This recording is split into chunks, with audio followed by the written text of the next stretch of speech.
Halo, hari ini kita akan belajar tentang materi genetika tanaman.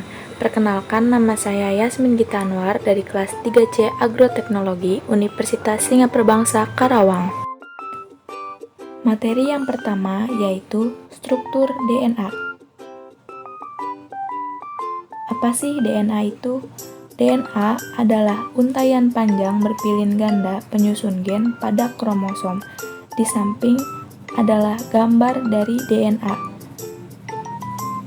DNA merupakan polimer terdiri dari nukleotida yang tersusun dari 3 bagian, yaitu fosfat, gula deoksiribosa, dan basa nitrogen. Basa nitrogen terdiri dari purin dan pirimidin. Purin terbagi menjadi adenin atau A, guanin atau G, pirimidin terbagi menjadi sitosin atau S, dan timin atau T. Pasangan basa nitrogen. Adenin berpasangan dengan timin membentuk 2 ikatan hidrogen, sedangkan guanin berpasangan dengan sitosin membentuk 3 ikatan hidrogen. Komposisi basa nitrogen DNA. Jumlah timin sama dengan jumlah adenin dan jumlah sitosin sama dengan jumlah guanin. Materi yang kedua yaitu sintesis protein. Sintesis protein merupakan proses pembentukan protein di dalam tubuh yang dilakukan oleh RNA atas perintah dari DNA, berlangsung di dalam inti sel dan ribosom. Sintesis protein dilakukan dengan bahan baku asam amino sejumlah 20. Tahapan sintesis protein. Yang pertama, transkripsi, yaitu proses pencetakan RNA oleh DNA. RNA yang terbentuk yaitu tRNA, mRNA, dan rRNA, terdiri dari 3 tahap yaitu inisiasi, elongasi, dan terminasi. Untuk lebih jelasnya, perhatikan video berikut ini. Saat terjadi proses transkripsi, DNA yang terkandung di dalam nukleus akan dihampiri oleh RNA polimerase. Inisiasi terjadi saat RNA polimerase melekat pada daerah promotor gen. Pada saat itu, RNA polimerase akan mulai membentuk mRNA melalui cetakan DNA template. Poin yang harus diingat pada transkripsi adalah adenin pada DNA akan berpasangan dengan urasil pada mRNA. Timin pada DNA akan berpasangan dengan adenin pada mRNA. Guanin pada DNA akan berpasangan dengan sitosin pada mRNA. Sitosin pada DNA akan berpasangan dengan guanin pada mRNA. Inilah hal yang perlu diingat. Kemudian, RNA polimerase akan mengarahkan pembacaan dari arah 5 ke arah 3. Proses ini dinamakan sebagai elongasi. Transkripsi akan berakhir saat RNA polimerase sampai pada daerah terminator. mRNA yang telah terbentuk mengandung urutan 3 basa nitrogen yang dikenal dengan kodon. Selanjutnya, mRNA atau yang dikenal sebagai kodon ini akan meninggalkan nukleus melalui pori-pori nukleus menuju sitoplasma untuk memulai translasi. Tahap yang kedua yaitu translasi. Translasi adalah penerjemahan kode genetik RNA menjadi urutan asam amino.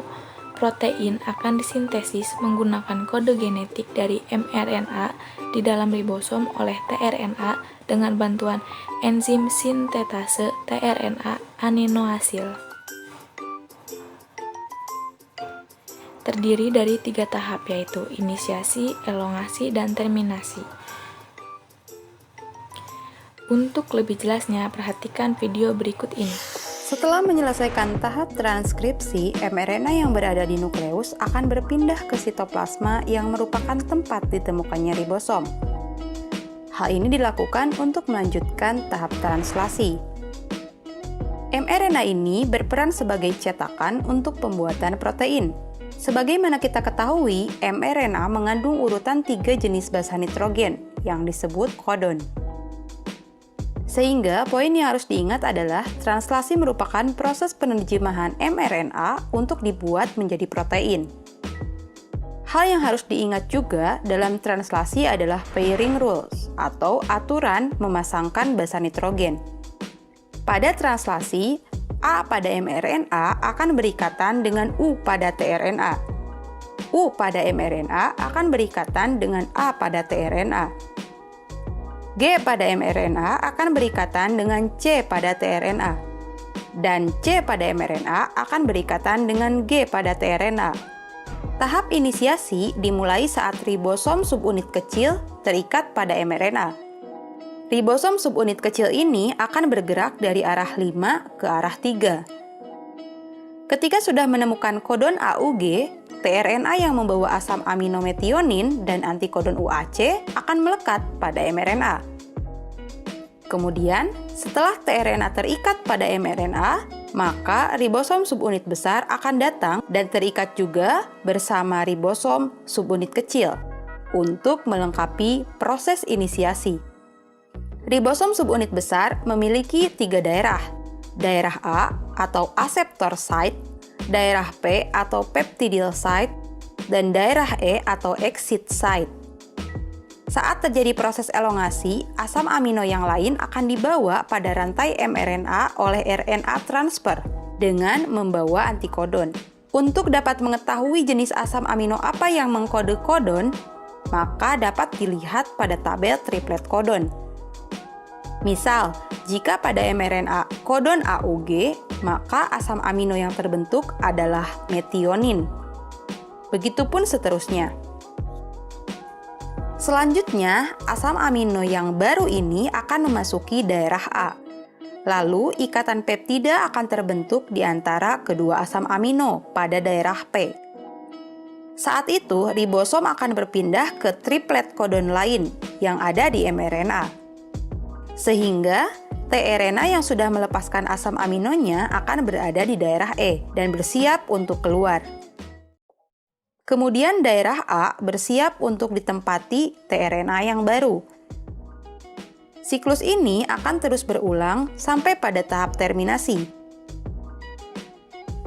Terminasi terjadi ketika salah satu dari 3 stop kodon berada di daerah A.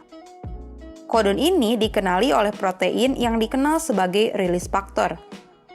Saat release faktor memasuki daerah A, secara otomatis polipeptida akan rilis dari ribosom. Dan ribosom pun akan terpisah dan bersiap untuk melakukan translasi yang baru. Nah, polipeptida inilah yang dikenal sebagai protein. Materi yang ketiga yaitu pewarisan sifat. Pewarisan sifat adalah penurunan sifat dari induk atau orang tua kepada keturunannya atau anak. Ilmu yang mempelajari tentang pewarisan sifat disebut dengan genetika. Komponen utama dalam pewarisan sifat yang pertama yaitu kromosom. Kromosom adalah benang-benang halus yang berfungsi sebagai faktor pembawa sifat keturunan. Kromosom terbagi menjadi 2 jenis, yaitu kromosom tubuh, autosom bersifat diploid, dan kromosom kelamin, genosom bersifat haploid. Komponen yang kedua yaitu gen. Gen adalah penentu sifat-sifat dari suatu makhluk hidup.